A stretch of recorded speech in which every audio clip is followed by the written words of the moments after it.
Musicians' Viewpoints. This podcast is by and for local musicians in all localities. I'm your host, Kevin Ronco. Today's guest is a musician and songwriter from Maine. He is the founder of the band Flooded Cellar. He also happens to be my uncle, Dennis Barker. Please give a warm-hearted listen. So Dennis, please tell me about the first band you ever played in. What was that like? So we started in high school. We played here, there, and we weren't too good. Never had a bass player, so we were limited in our sound. We played top 40 stuff, and then we got some weddings and whatnot, and we evolved along the way and became the house band for VFW Hall. And then I was married at the time by then, and I left the band and they carried on. So actually for a few years, I really didn't play much. I wrote some songs when I felt like it. And I don't know if I ever really joined another band until I formed Flooded Cellar with a couple guys. So that was, oh no, I guess you played on an album that Tim Morrison and I did back. Yes. 30 years ago. Yeah. So right. I did do that. Yeah. But I had quit playing guitar pretty much for a while. And this guy, I played a wedding, and this guy that I played for, he begged me to teach him how to play guitar. So I said, I'll come over and teach you. The next time I went, the second time, he had written a song and about his dad. I said, oh man, all right, well, I guess I'll come back some more. And that got me back into writing and playing some more, but really only played to write my own stuff and send it off and get rejected. And I did that for a long time till I got sick of it one day, and I filled up a great big trash bag full of rejection letters and tapes that I had made and threw them in a dump. And that was the end of that section of my life right there.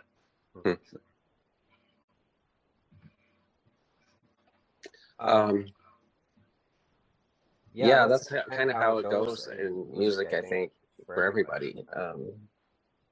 So what band have you played in that you really enjoyed? Well, really the band I'm in now is Flooded Cellar, and I formed that with two guys that when I knew them growing up from the time they were like, I don't know, 7, 8 years old. They were friends of my sons. So they were in some plays that I would write plays for 20 years. And those plays started out as 40-page plays, and they evolved into musicals, and I'd write like 20, 25 songs, and I'd whittle them down to the 10 or 12, 15 I wanted. And then I'd meld some of them together like you would. And those guys were in the plays either as actors or sometimes as musicians over that 20-year period. And I would get sick every year. I don't know how people do plays. It's exhausting. So I quit doing that. And we formed the band with those two guys. And we come out with a 22-song album. We bought our own equipment. Like I said, I tried to sell music. Nobody was interested in that. But I wanted people to hear it. So I bought my own equipment, learned how to use it to as much as I wanted to. So I could record and put out our own music. So that's what we started doing. That was 20 years ago. Wow. And the band is, Jeff, my drummer, is still with us. Brian has moved on. And so now it's just 3 of us. It's been as many as 5 at times. But so that's the band I've loved the most. I still love that band. It's given me a lot of reason to work. I can relate with that. I have a similar kind of band I had in New Hampshire, where I got to write and be part of a group of writers, and that was something I haven't been able to duplicate here in Oregon. So I can appreciate that, and I definitely miss that. So, yeah, one of my favorite songs is one that you wrote, "The Coat Hanger in the Train." Oh yeah, I love that song. That's the great one. That was the Free Treats. That was the band from New Hampshire. Yeah, Yeah, you guys are good. I haven't convinced anyone in Oregon to play that. Well, actually, there was one exception, but we didn't quite get along in that group. So, I mean, it's special when you have groups that get along and they want to do your material. So, definitely appreciate that. Yeah, some people don't understand. Like, we don't, for instance, we don't. One of the questions you'll ask later, but I'll answer it now. We don't play out. We used to a little bit, but we're more interested in writing, and we make videos, and we don't want to move our equipment around and be home at 2 a.m. and we're old, and, Right. you know that. Right. So that's what we do. And some of the people that have played with us, they ain't like that. They want to play out. They don't understand that this is really what we wanted to do, you know, and how. So they left. Yeah, no, I'm getting older. I can appreciate that. Definitely. Yeah, nobody wants to lug a bass drum up a flight of bass drum or bass amp or up a flight of stairs. I was at a gig one. Go ahead. No, I was having an episode of gout, and I had our bass player was probably 20 years older than I am. And he was carrying my drums up the stairs when that was happening, and I felt so guilty about that. So, but now I have that under control, so I can carry my own drums. But now we have to charge a higher price than they want to pay. So that's where things are here. Anyway. I'm more interested in what you're saying than my stuff. But, I have to be like Mark Aaron, I guess, and throw in my own stuff. So continue. Not a problem.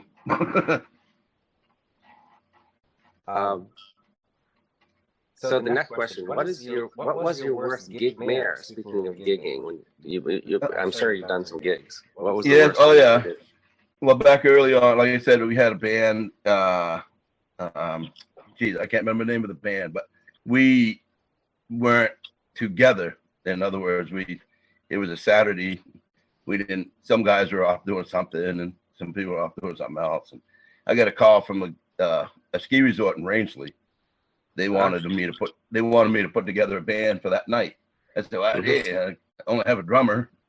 Well, okay, you and the drummer come out. I really didn't want to do that. I knew I didn't want to do it, but sure enough, we're getting conned into going up there, and we started playing, and there weren't many people. There might have been a dozen, and we played some stuff. But we have a bass player, so the bartender, who was a biker, he jumped on a bass and played with us. It sounded okay, but I don't think people liked it as much. They left by we started at 9, they were gone by 10. That was a nightmare. Yeah. Yeah. But you have those people. I didn't want to do that, but I get conned into it. Okay. Yeah, I can relate. I've definitely had some disasters. It's part of the experience of being a musician, I think.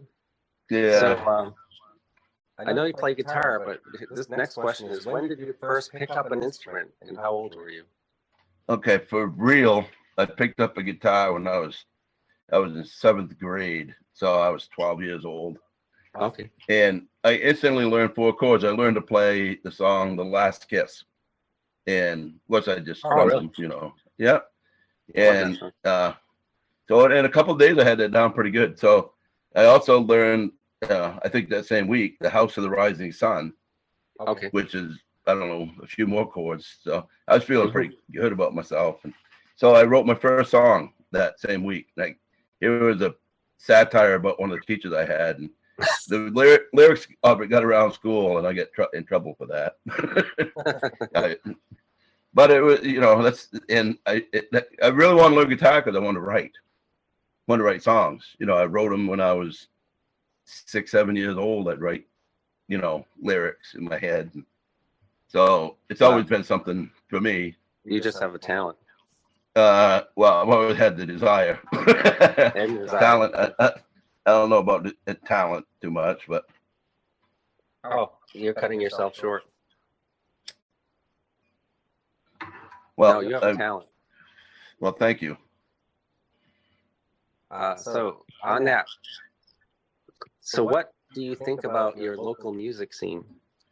Our local music scene is astounding here.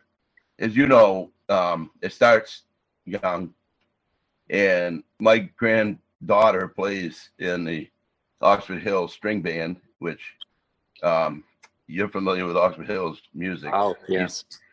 You were the president of the school band when you were in high school, so and Yeah, they for a have year. some. They have an amazing program. Their band, their orchestra, they have a marching band. I mean, they're just astounding. And Yeah, my over friend here, Kyle is the band leader. Yeah.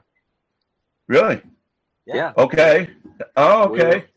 I knew him when we were kids, you know, and we were in jazz band together. And now he's the band leader. So, yeah. Well, when I go to my next concert, I think it's next month. Kyle Jordan. Or I'll have to introduce myself. Say, hey, I know your buddy Kevin. Yeah, Yeah. we're friends. Yeah.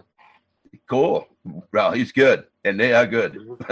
I'm Oh yeah, I'll send you if I remember, and I get my phone to work. Last time I tried to record, I took a picture of myself, and so I did. I'm not sad. I'm not very savvy. People don't give these programs enough credit. I mean, it was the best music program of my life was Oxford Hills High School Band.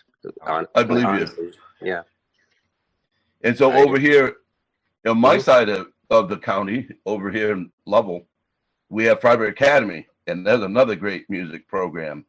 You know, they're constantly winning at the jazz festivals and going to Berkeley, and a lot of those kids. I don't know about your school. A lot of these kids are they go on to become professional musicians and singers and stuff. So yeah, pretty amazing.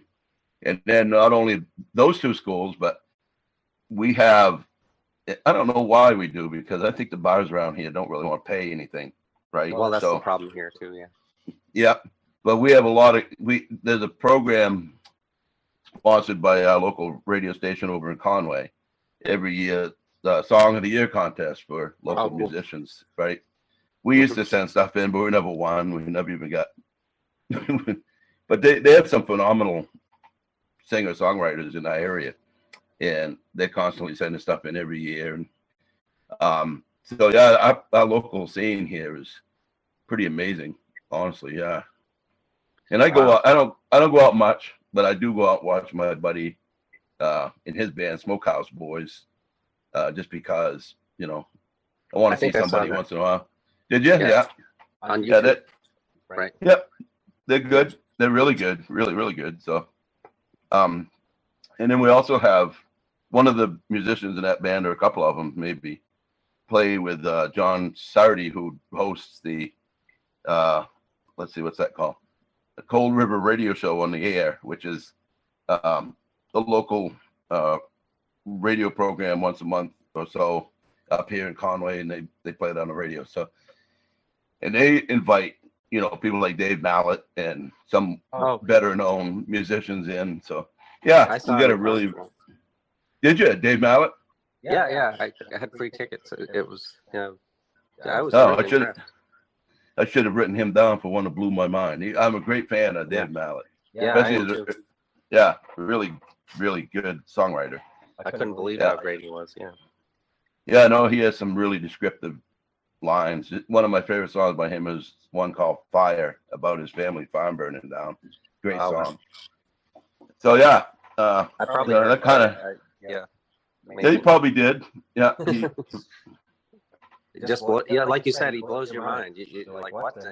This guy's playing this stuff and singing, and it's all sincere. Wow. Yeah, it's real, and that's what I love. Songs that are real, you know. And I get that from you. That's why I love you. I mean, as a writer and what you're doing with Flooded Cellar, it's sincere. Oh, thank you. Yeah, we try to be. We talk about that a lot, actually, in our band, is trying not to be, I don't know what the word is, reaching into your soul and digging it out. It's kind of what we're trying to do, even if we're trying to be funny, which we do a lot. We do a lot of main humor.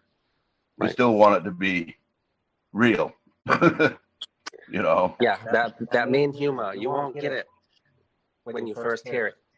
But you'll be driving down the road, and then it'll hit you. Yeah, that's You'll right. just drive right off the road.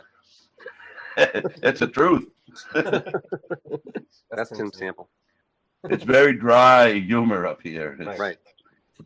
And if you meet the old folks in town, you don't realize you've been made fun of till 2 days later. Said, "Oh, I think that guy was making fun of me." Yep, that's the main humor. And I don't speak with that accent anymore, but it's still there.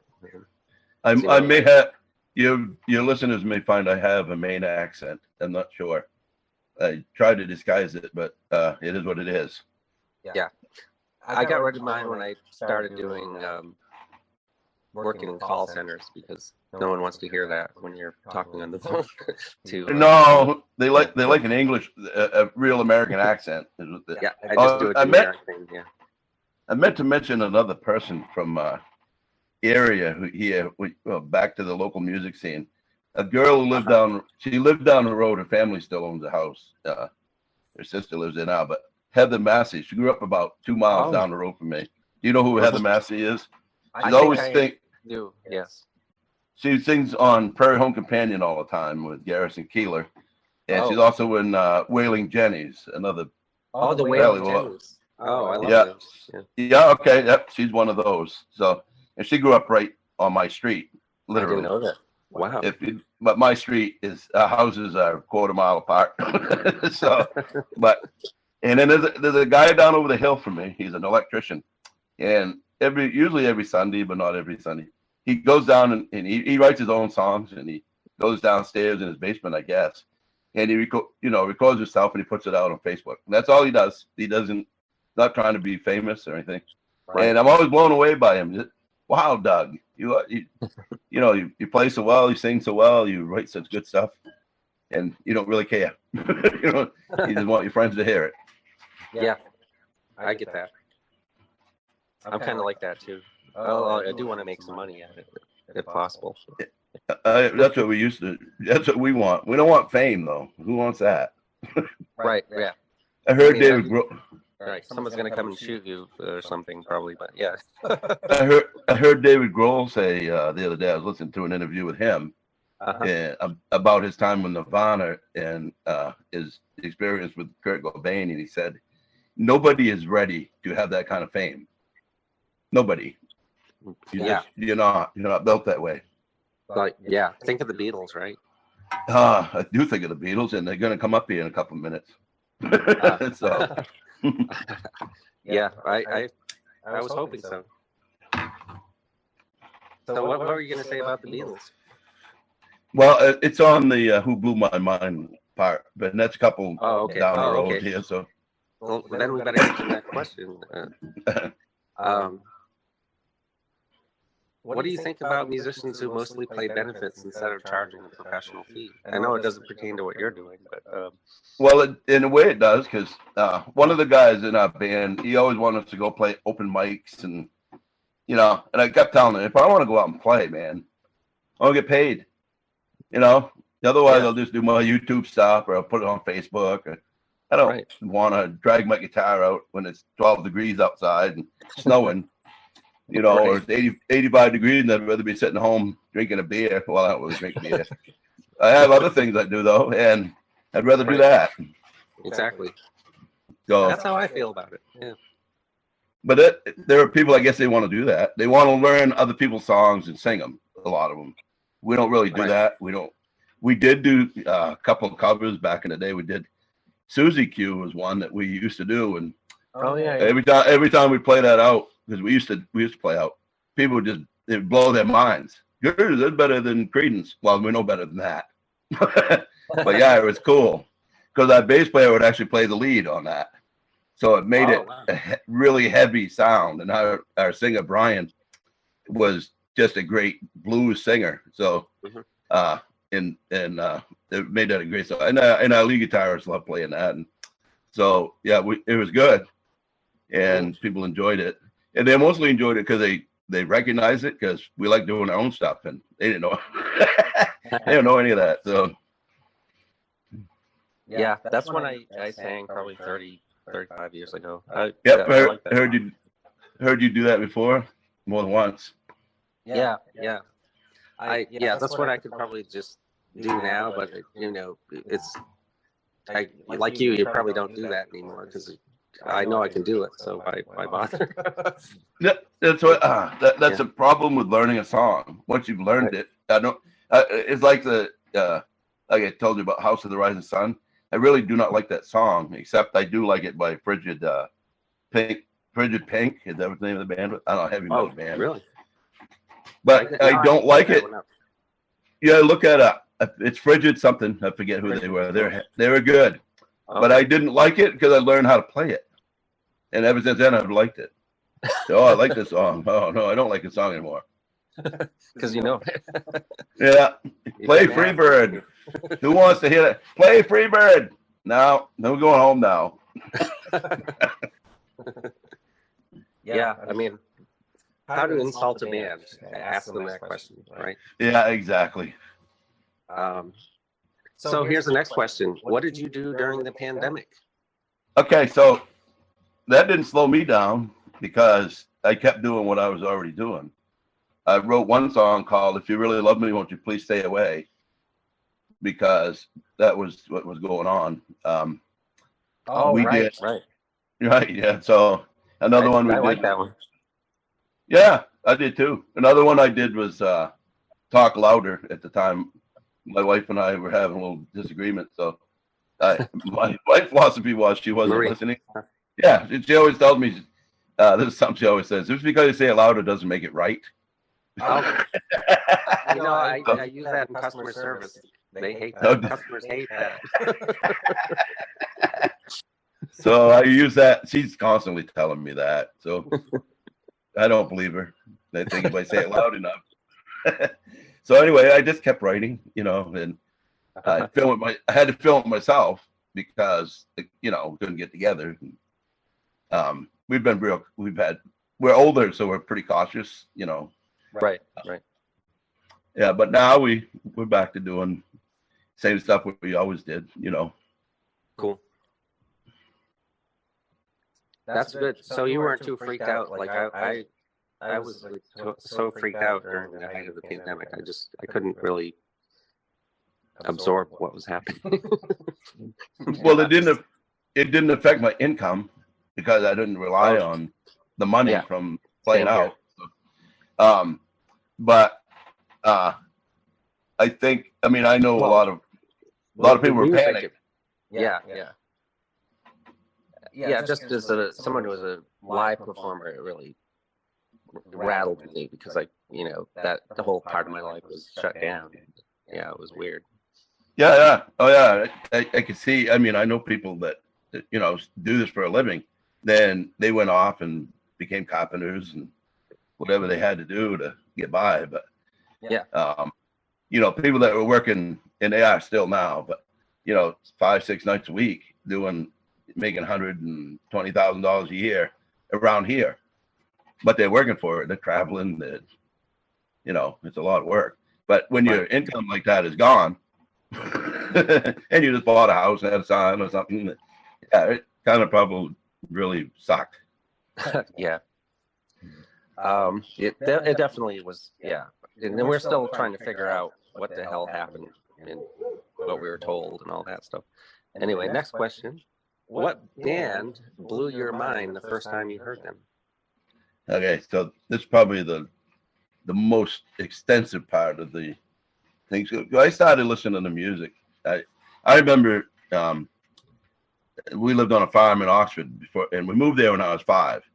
So before we moved there, I remember listening to like Fats Domino and Jerry Lee Lewis and Elvis, and even like the Sons of the Pioneers. Roy Rogers would be with them sometimes. So I listened to music very, very, very early and enjoyed it. And then I remember at 6 years old, the Beatles came out with a song called "I Want to Hold Your Hand," and I was 6 years old, and it just blew my mind. I couldn't get that song out of my head. Neither could my friends. We'd be outside singing it and playing, pretending to play cars with a 2x4. We're just little kids. And there was a radio station, you probably remember, KTQ, used to be on Yeah. within a few hundred yards of my house. And they would say things on it, because I had my own radio. My parents, one thing nice they give me, when I was about 7 years old, they gave me my own radio. So Cool. they would say things like, well, we got the Beatles lined up to come on. So I'd ride my bike over there and look at this little tiny radio station about, I don't know, I think the building was maybe 20 by 20 with one car in the yard. And I'm thinking, where do all these musicians stay? I mean, I don't see them out here. They claim they're coming on to play next. I'm an idiot. I thought they actually came to the radio station and played it and went somewhere else. So that's how numb I was. But so yeah, the Beatles, they just blew me away. And I was still a Beatles fan. I sometimes listen to, if I haven't heard something in a long time, I say, wow, how did George Martin get them to sound like that with 4 tracks? And just blew me away. So, and then later on, I totally agree. Yeah, I know. I mean, I know a lot of people aren't Beatles fans, and most of the people aren't Beatles fans. I noticed are Rolling Stones fans because they're guitarists, and guitarists like the Stones. The style. So this is a style thing for them. Yeah, it is, and I like the Stones. I do. Yeah, me too. But it didn't blow me away. So, and then later on, yeah, I go think ahead. so. Paul McCartney is an absolute genius, and I don't really see anything in the Stones that say one member is like a standout genius, but I would say Paul McCartney is a genius. No, I think of the Stones as a cumulative genius group. Some of their lyrics are just listening to Can't Always Get What You Want the other day. And one of the lines is, I went down to to get my fair share of abuse. That's a good line. So it's a good lines. And Keith Richards and Mick Jagger, wrote well together. And of course, their drummer, unfortunately, Charlie Watts. I think he was phenomenal. Yeah, I always underrated him for a long time, and then I realized how brilliant he actually was. I'm not a drummer like you are. You're a drummer, so I don't rate drummers, but I can tell when I like one. Mm-hmm. Yeah, I like the beats that he had in the background. So yeah, Stones are good. But then later on, when I was about 11, 12 years old, Creedence came along. That's the next band that really blew my mind. Listening to I don't know what the first song I heard from them. It was probably Susie Q or something like that. But one of the long versions. It could have been I heard it through the grapevine. But listening to their John Fogerty playing leads through that, underrated bass player and underrated drummers, and just a phenomenal band. Never figured out how he did it. Till the other day, I didn't even realize he tuned down one full. In other words, he's tuning E. He tuned his guitar in D instead. He does the drop down to D. Just to get a lower sound out of it. Yeah. It just blew me away. I didn't know he did that. And then one day, go ahead. I didn't know John Fogerty did that, but I do think he's brilliant. Absolutely. Lost you there for a minute. Oh, okay. Well, I'll continue. I'm not trying to interrupt. Okay. So, we'll move on to one day I'm listening, one night, actually, I remember, had the radio on and no one was around. And this song came on, the Immigrant Song by Led Zeppelin. Mm-hmm. Something different, something I had never heard ever. And that just blew my mind, right? I mean, it's just astounding that sound, it was new, and then also I'm going to get into a couple others here that like those. One is Tom T. Hall, and it had these old guys. My stepfather would bring guys that were 70 years old, or old guys he knew, over to the house, and they'd play these old songs. And because I was a 14-year-old kid, 15, I don't want to listen to that junk. I don't want to play it. I know more chords than you do. And I'm a better guitarist. And I didn't really pay attention well enough. And then, Tom T. Hall came out with a song called "The Year Clayton Delaney Died," about a guitar player he knew growing up that died from drinking too much. And I cried when I listened to the song. One of the lines in it, I remember the year Clayton Delaney died. Nobody ever knew it, but it went out in the woods and I cried. And I thought, wow, now that's real. Yeah. That's real, man. So he blew me away. I went out and bought his album. Well, actually, I made my mother because I didn't have any money. But at the same time, my uncle, who just got out of service, he had an 8-track player, and he stopped by the house, and he wanted to leave some stuff there because he had no place. So he left these tapes of Johnny Cash playing at Folsom Prison and San Quentin. And I listened to them, right? Because that's new, right, to me. And I was, wow, this guy, he connects with his audience, Johnny Cash. You listen to Johnny Cash playing at Folsom Prison, you listen to the prisoners, just how appreciative they are of someone that gets them and is talking to them on their level and singing songs that relate to them. So I thought he was astounding, and that blew me away. But then later, well, everyone's a Johnny Cash fan practically. Yeah, but I mean, same with Tom T. Hall. How can you not be? Yeah, amazing. And then later on, I went to this concert to listen to, I forget his name. They did "Leaving on a Jet Plane" and Peter, Paul, and Mary. Right. It was Paul Stuckey. I went to, and his opening act was a guy named Tim Sample. I'd never heard of him before. Oh, Tim Sample. Yeah, I mentioned him earlier. Yeah. You did, and he came out on stage and he said, "I'm a real Mainer, and I have the papers out back. If you want to look them over, I'll show them to you later." And I laughed so hard I got strep throat.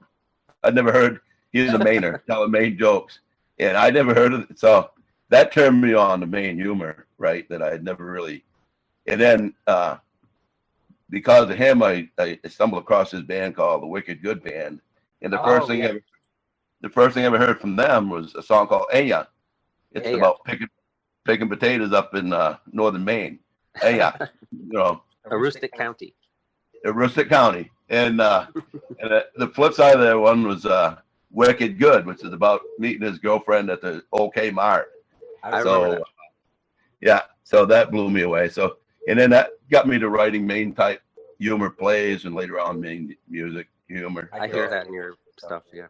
Yeah. So, and then I'll mention one other one that blew me away, and this is actually at your high school. A few years ago, my granddaughter was in junior high, and there was a smaller group of musicians. There was a few violinists and a cello player, and not much else, right? I can't remember why we were there, but there was a cello player and the violinist, both males. Then I assume they were probably seniors at the time. They were both so astounding. I said to my wife afterward, I could have just sat there for 6 hours and listened to those two guys play. And I never had an appreciation for cello before that, or violin, and so that, oddly enough, was two high school kids that really turned me on to new music. There. Yeah, I had to stop and cough there for a second. So, so that was my list of the bands I thought of that really made a difference or impacted me. Right? Yeah. Well, it's funny how much we have in common with that list. So,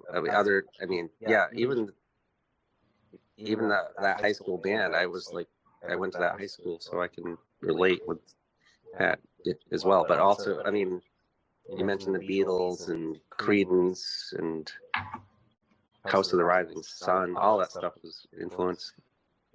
Oh yeah. I feel very connected with what you're saying there. So next question then. How do you see the future of local live music? Well, I don't know. I don't know how it's going now. I know that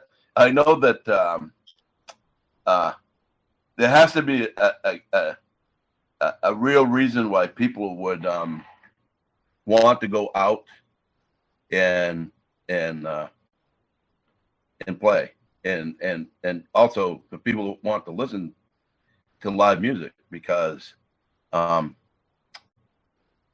music, probably the very first way we ever communicated together historically as a species was through music. So Right. I think it's always going to be important. Like in that movie Caveman with Ringo Starr, for example. Exactly. Hmm. That's how I think of it. Yeah, that's cool. Yeah, I don't know either. I'm trying to figure it out. So next question, how do you go about getting gigs? And I know you don't really try for that, but I'm curious about your answer to that. I try to go about getting views, which is on YouTube. Views. We have 540 subscribers or something. So we don't have enough subscribers to earn money from YouTube even. Right. But our point is to get people to listen to our music. So, and Yeah. I know I can see we're running out of time. So, but Oh, that's 39 seconds. So Oh, are we? Okay. Yeah. Well, I just want to say, man, I love you, Uncle Dennis, and this has been a great interview, and this will be published. I'll do a little introduction, and you'll hear it on the radio, iHeartRadio. This is where it'll be. Perfect. iHeart. Perfect. Well, and I know my mom's going to be listening, and my sister. So there's. yeah, there'll be a couple. I'll make the guys in the band listen to it. Cool. I love you, man. Yeah. Thank Wow, that was such a great interview. What an honor to have such a great guest on today. And as I mentioned earlier, Dennis is the founder of the band Flooded Cellar. And here is a Flooded Cellar song, their most popular one, called 6 Chords Shy of a Broken Back. Enjoy.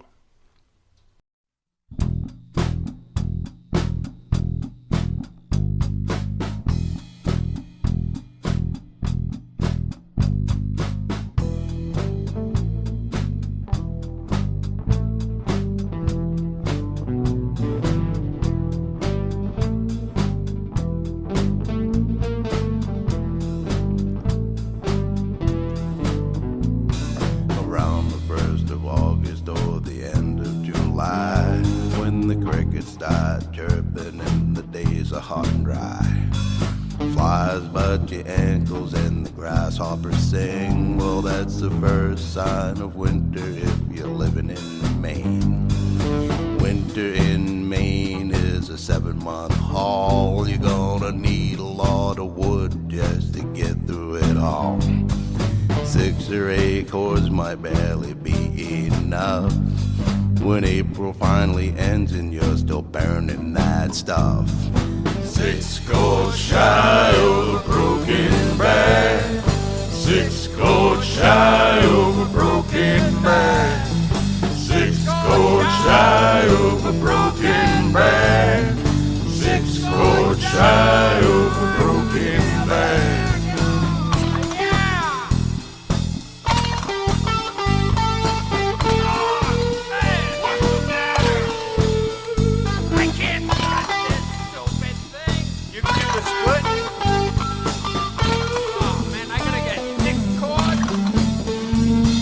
A board of wood is 4 by 4 by 8. 6 chords of wood is 24 by 48. That's a lot of damn wood. No matter how it's stacked, you need a fairly weak mind and a pretty strong back. 6 chords of wood is a pretty good stack, and I'm 6 chords shy of a broken back. I'm wondering what the signs are for a heart attack, and I'm 6 chords shy of a broken back. 6 chords shy of a broken back. 6 chords shy of a broken back. 6 chords shy of a broken back. 6 chords shy of a broken back.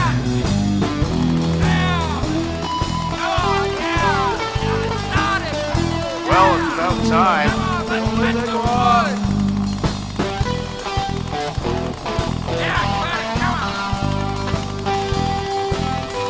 your finger on the trigger. Tell you what, baby. When I'm done cutting this wood, I'm gonna come in there. I'm coming in there. You're gonna rub my back. You are gonna Keep your mind on it. 6 chords worth. Yeah! Yeah, baby! You're gonna get it! Yeah!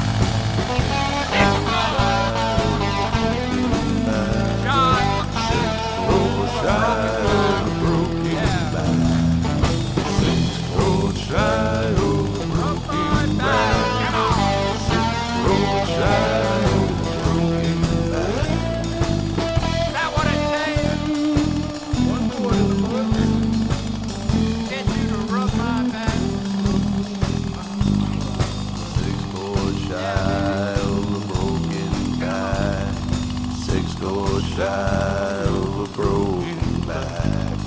6 chords shy of a broken back. 6 chords shy of a broken. Hey, keep your finger on the trigger.